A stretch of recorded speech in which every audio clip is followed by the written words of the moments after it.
Let me introduce our presenter, Samuel Brown. Samuel has been a consultant, a certified project manager, and trainer in the field of project management with over 30 years of experience. He's been responsible for providing course delivery, subject matter expertise, course development, course maintenance, and instructor development throughout the last 13 years with global knowledge. He is also the course director for the PMP Examination Bootcamp and applied project management courses. So with all that, Samuel, I'll turn it over to you.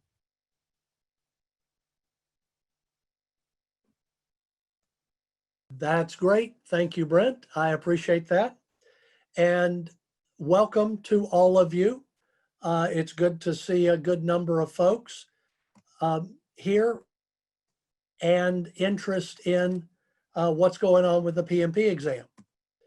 So we're going to jump right in.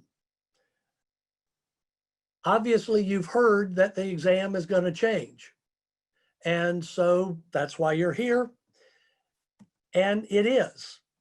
And it's changing January 2nd, 2021. So if you're planning to get your PMP, you want to get it, you've been studying for it, you need to get it done before the end of this year.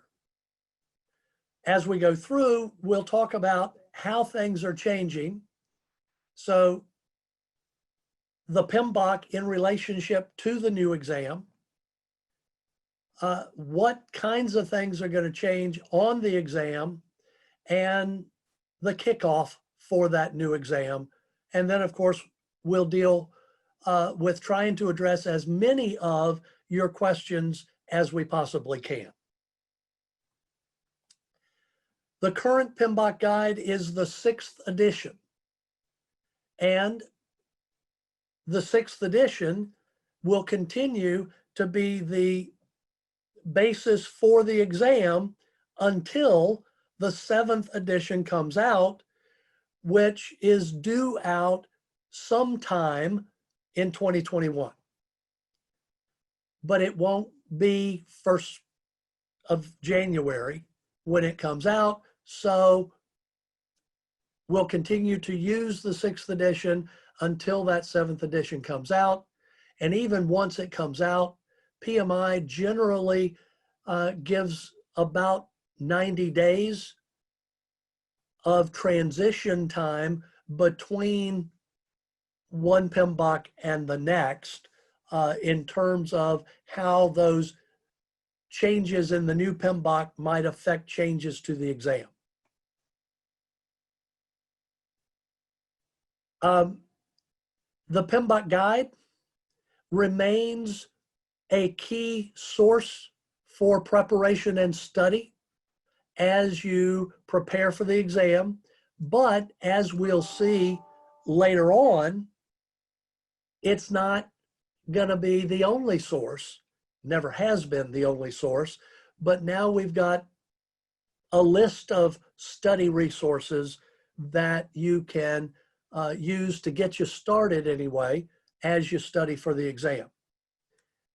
The changes to the test, as well as what's driving the updates for the 7th edition of the PMBOK, come from the routine role delineation studies that PMI does every 5 to 7 years. Right? And so in the most recent role delineation study, PMI realized that they needed to make some pretty significant changes to how and what they're covering in the PMP exam to be reflective of current practice. Well, in the current exam, what you would study for now, you'd be studying on the basis of 5 performance domains, which are described for us in the PMBOK: initiating, planning, executing, monitoring and controlling, and closing. And you see in the current exam, of the 200 questions you're going to get, the balance across those 5 performance domains. Okay? Well, each of those performance domains is then made up of different kinds of tasks and knowledge and skill that the questions address for us. And the current exam primarily focuses on predictive approaches to project management, waterfall approaches, rolling wave approaches to project management. Well, come January, instead of 5 performance domains, excuse me, we're only going to have 3: people, process, and business environment. And our emphasis on the business environment stuff is going to be relatively minor compared to the other 2 performance domains, only 8%. But that 8% is going to be questions focused on, do we understand business value?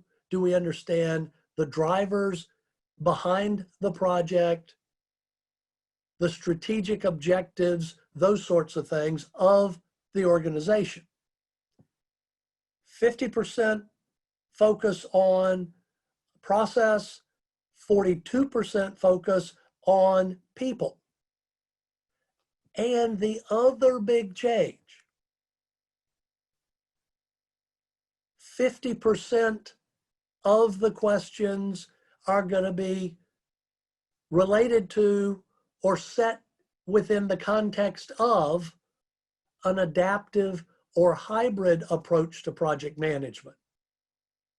And the other 50% will still be focused on predictive approaches.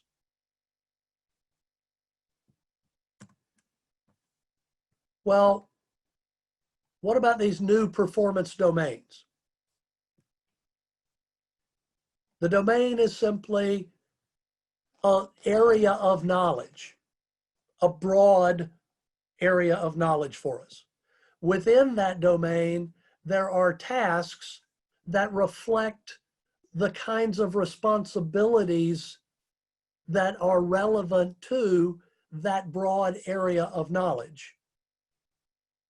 And then our enablers are not all of those tasks, but are examples of the kinds of tasks that are relevant to the domain, to the knowledge area. Within the people domain, we have 14 tasks and 53 examples, enablers. Within process, there are going to be 17 tasks and 61 enablers, and with the significantly less emphasis on business environment, we've got 4 tasks, but 19 enablers to give us examples among those 4 tasks. Well, this is a snapshot. I've extracted a little bit of the tasks and the enablers from the various domains. Well, obviously, if we've got a performance domain related to people, managing people, then how we manage conflict, how we lead, how we provide support for the team and their ability to do what they're supposed to do, the work that needs to be done,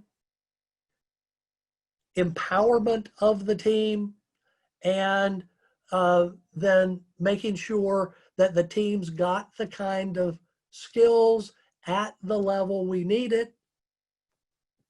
And of course, always team building.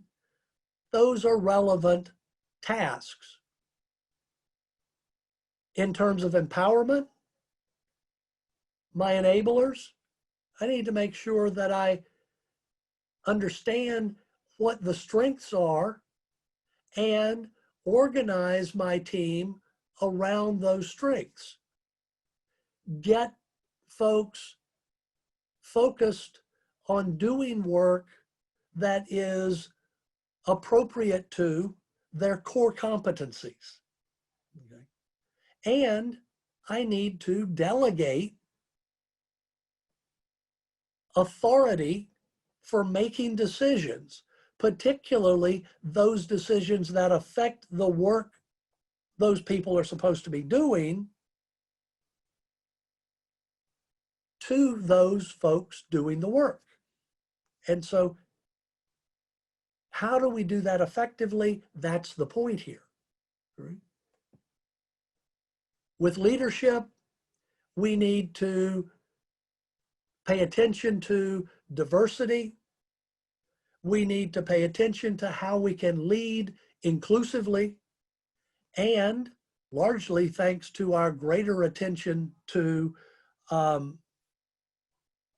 adaptive approaches to project management, we've got an emphasis on servant style leadership. Leadership that focuses on developing relationship, developing people.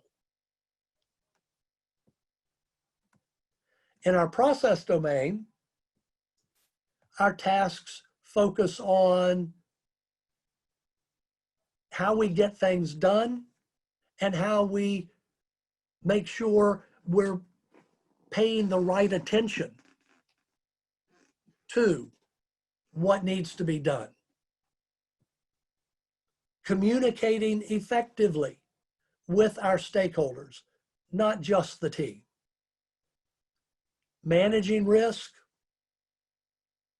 organizing and structuring the project so that it can work effectively within the context of the organization. Doing the paperwork and managing all of those documents and other artifacts that we are going to be producing as we go, and understanding that we need to wrap things up and that we need to do that incrementally. And part of closure is the handoff of ownership and responsibility. And you can see the various enabler examples here. Again, don't want to try to go through all of these. For business environment, I can show you all four of the tasks. So making sure that we know the relevant standards, the relevant regulations, the relevant laws for what we're trying to do, and ensuring that our project not only knows about them, but complies with them. We need to think about what the project's delivering from the business point of view. Why does the business need it? What does the business want from our results? And how can we determine whether or not that value and those benefits are actually being delivered by and can be realized by the organization?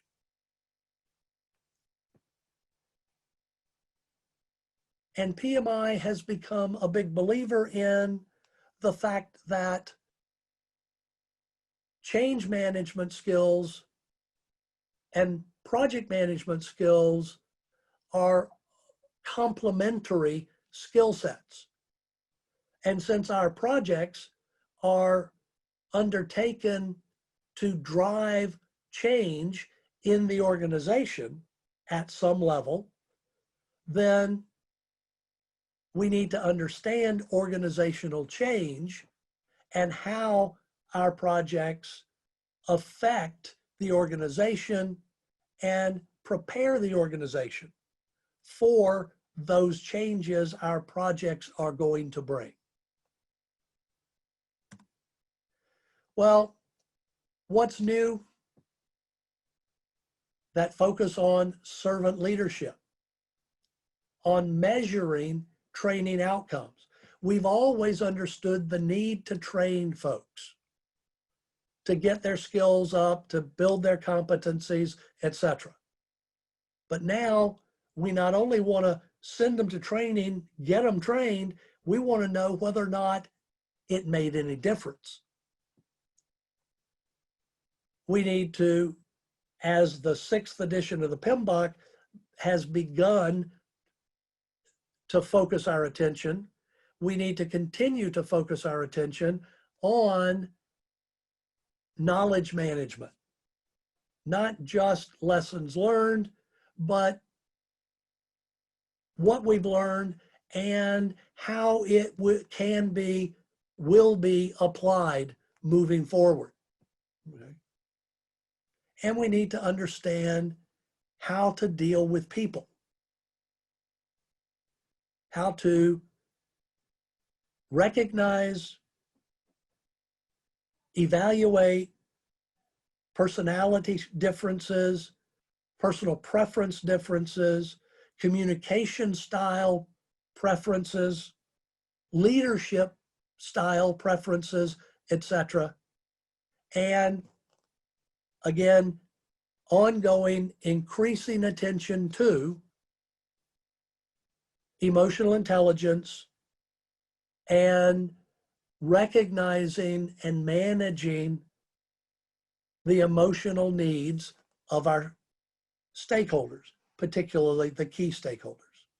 Now, you want to look at current compared to future.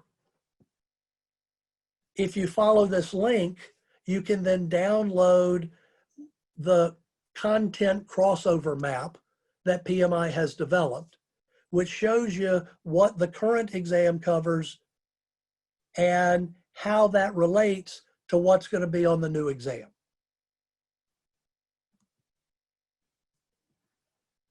Our process domain, value. What are we needing to deliver? What's the value of what we're delivering? How does that build to deliver the value the organization is looking for? Okay. Support for our team, attention to those personality and emotional characteristics, okay. And then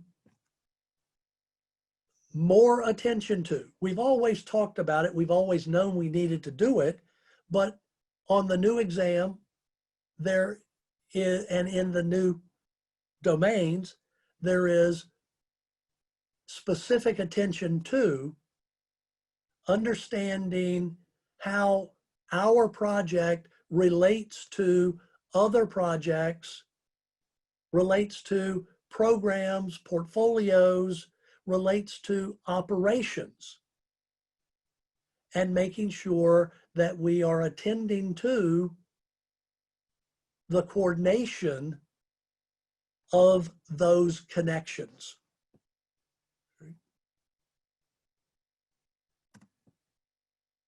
And then there's a lot new from our business environments domain.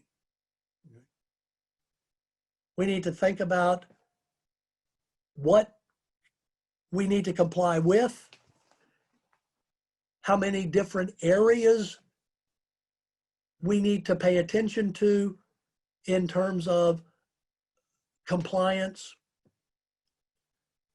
We need to think about the threats to compliance, the consequences of non-compliance, okay.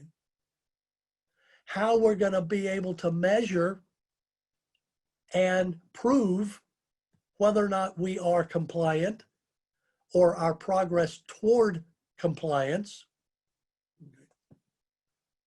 and how we're going to be able to recognize, evaluate the culture of the organization, performing and customer, and how that needs to be addressed or accommodated in the way we are managing the project. All of this new with our focus on business environment. If you follow this link, you can get the full list of recommended study material. And PMI is very quick to say, this is a suggested list, but it's not necessarily everything that will help you get ready. Okay. As one of the reasons that I was right at the point of needing to start in getting here is that I am teaching a PMP exam prep boot camp this week. Okay. And one of the things that I recommend as other reference material are PMI's practice guides and performance, or practice standards. Well, there's a practice guide for Agile, but there are also practice standards for estimating, scheduling, risk, work breakdown structures, and all of that will still, it'll help now, it'll help later as well.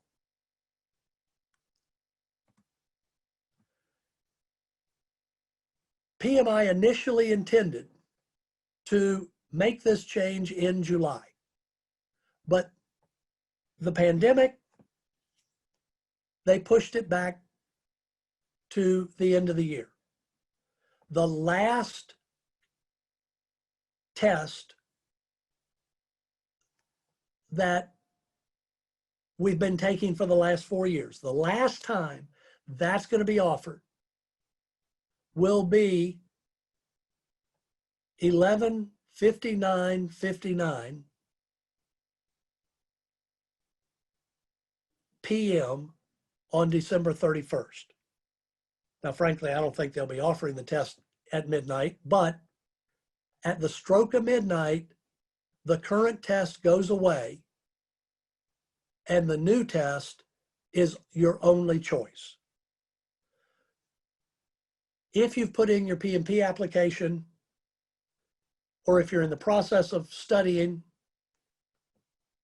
you know that you can take this test 3 times. If you don't pass the first time, you get to retake. You don't pass the second time, you get 1 more shot. Well, PMI makes you wait 2 weeks between your first and second attempt, and 1 week between your second and third attempt if you have to take all 3 shots at it, which means that the latest date that you should take your first attempt at the exam is December 3rd of this year. Okay. If you wait later than that, you may get your second attempt on the current exam, but probably won't get your third attempt.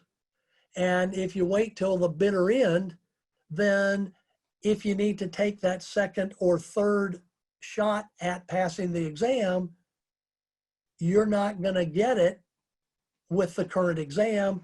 You're going to have to take your second attempt based on the new exam. So make sure you get it done before the end of the year.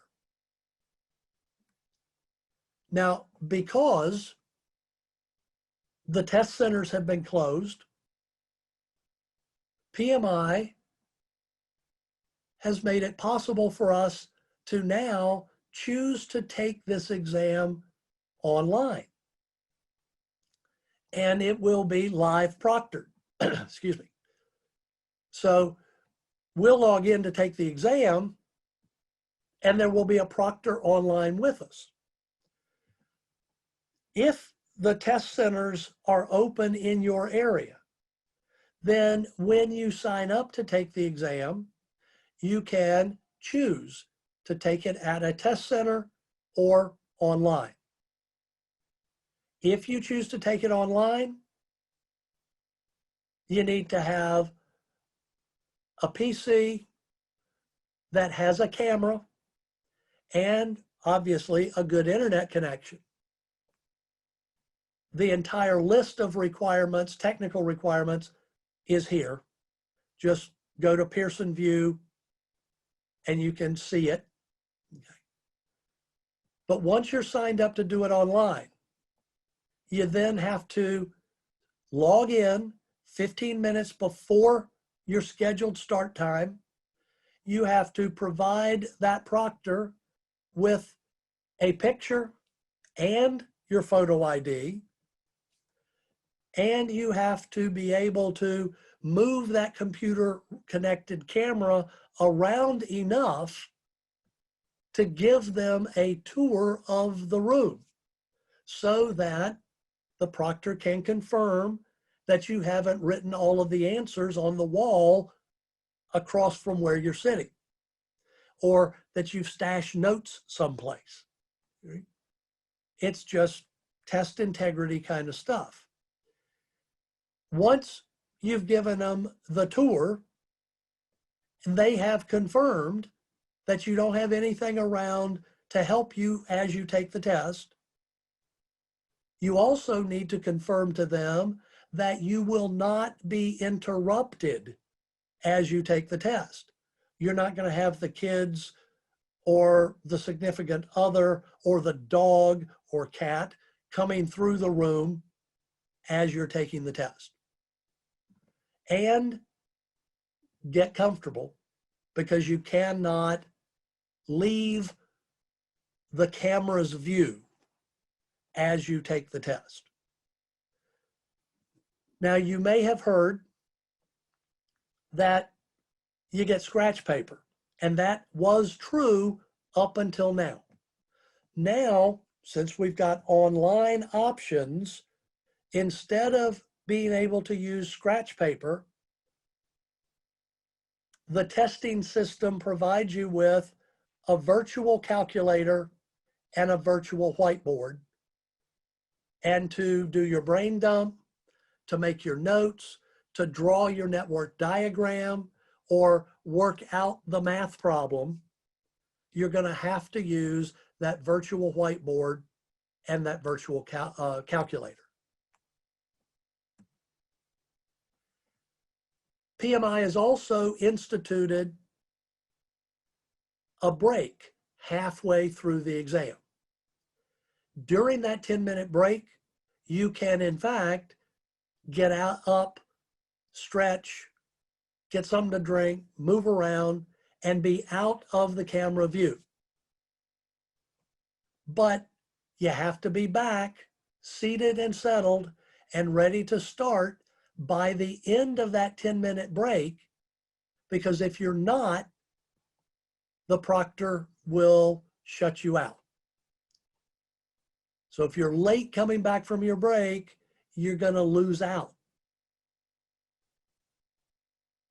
And since you're out of the camera's view, nobody knows whether you're back reviewing your notes for the second half of the exam.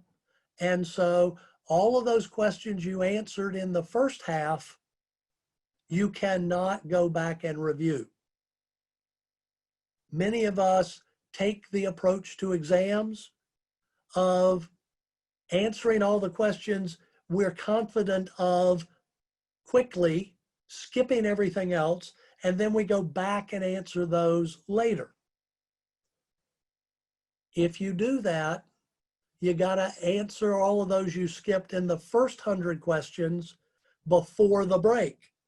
Otherwise, they're wrong because you have no option to go back and answer them. So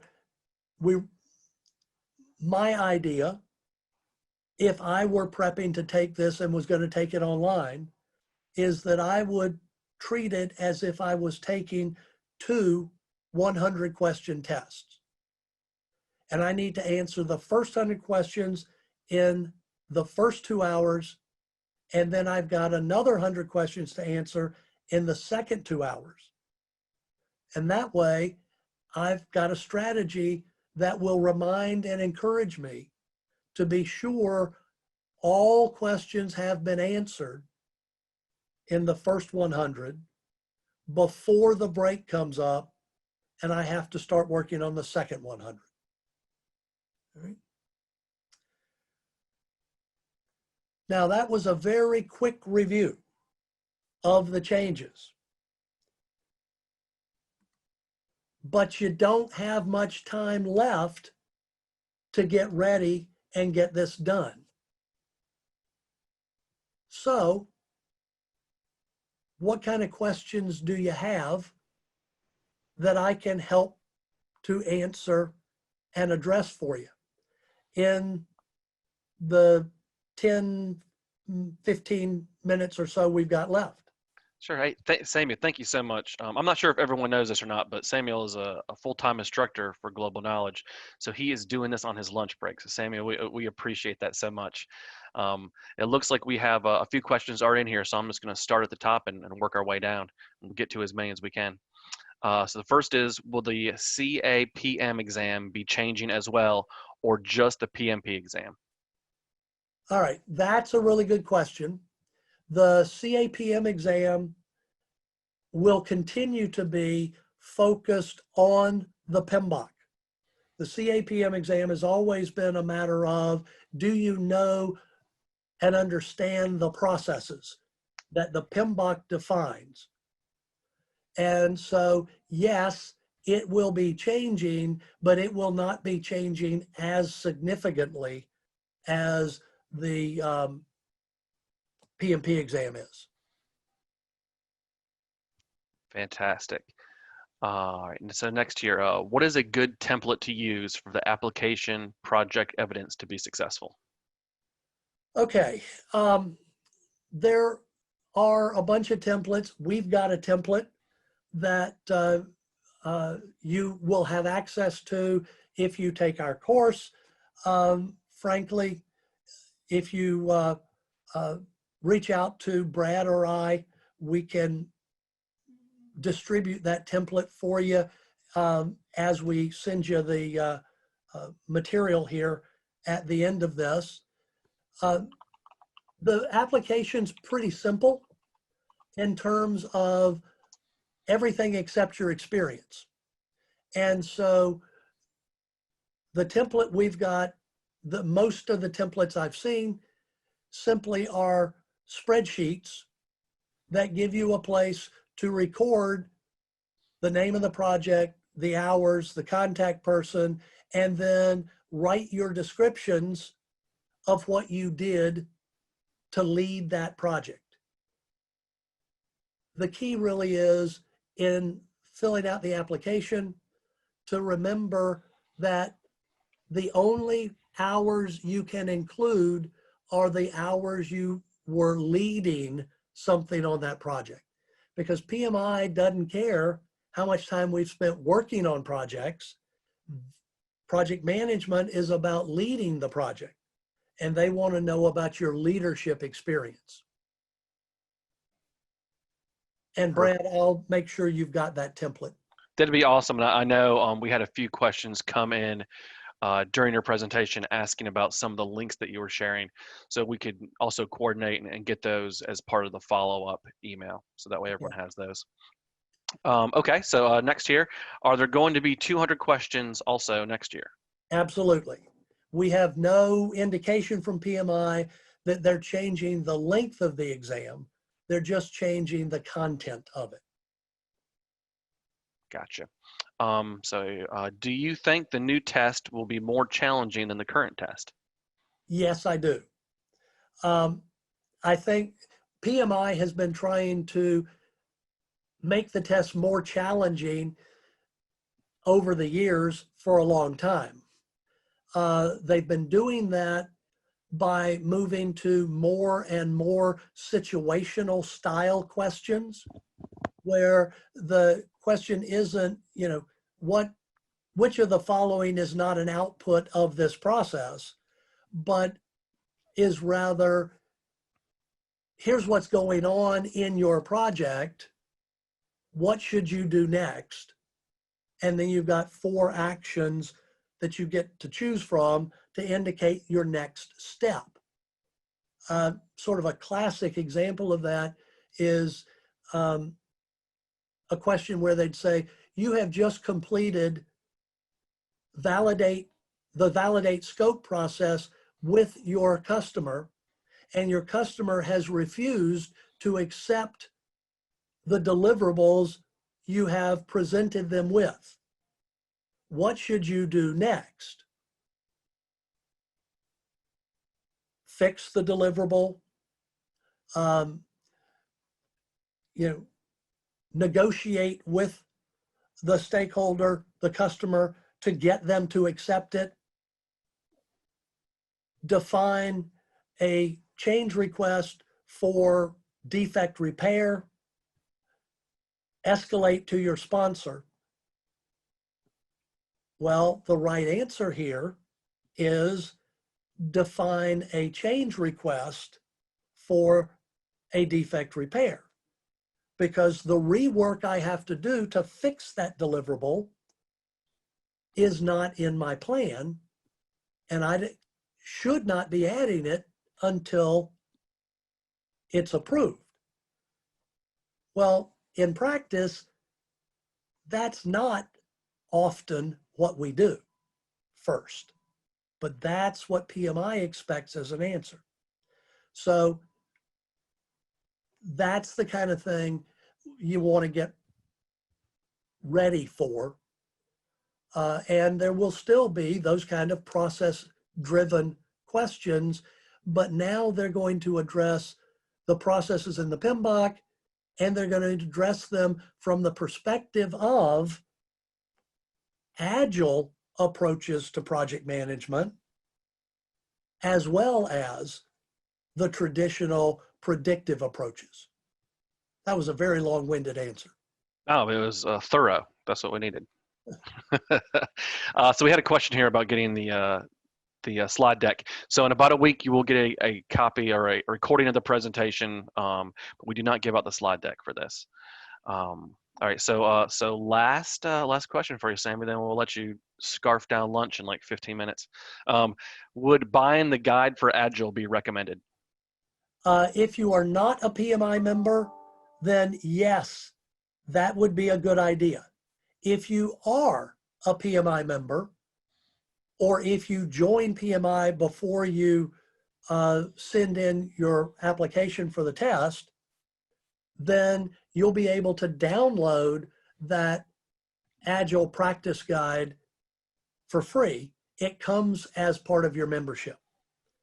You'll download it obviously in PDF form, but you will have access to it because you are a member. And that will be true of a PDF copy of the PMBOK and all of the other practice guides and practice standards that PMI has published. Fantastic. All right. So again, Samuel, we appreciate you being here. I know this is your lunch break. It's a fantastic presentation as always. Thank you to everyone for joining. Your questions, your engagement, it makes these things so much more fun. If you think of extra questions, it's something that comes up after the fact, please, please, please reach out to our social media team. Let's make those folks earn their paychecks. They're just making memes all day long. So if you have any questions, shoot it up to them and they can get you answers right away. In the meantime, please keep checking back globalknowledge.com for additional free resources, white papers, articles, and fantastic webinars like this one. Again, we thank everyone for your attention. Thank everyone for attending. Stay safe. Samuel, thank you again for everything. You guys bet. have a great day. Thanks, everybody. Bye. Bye-bye.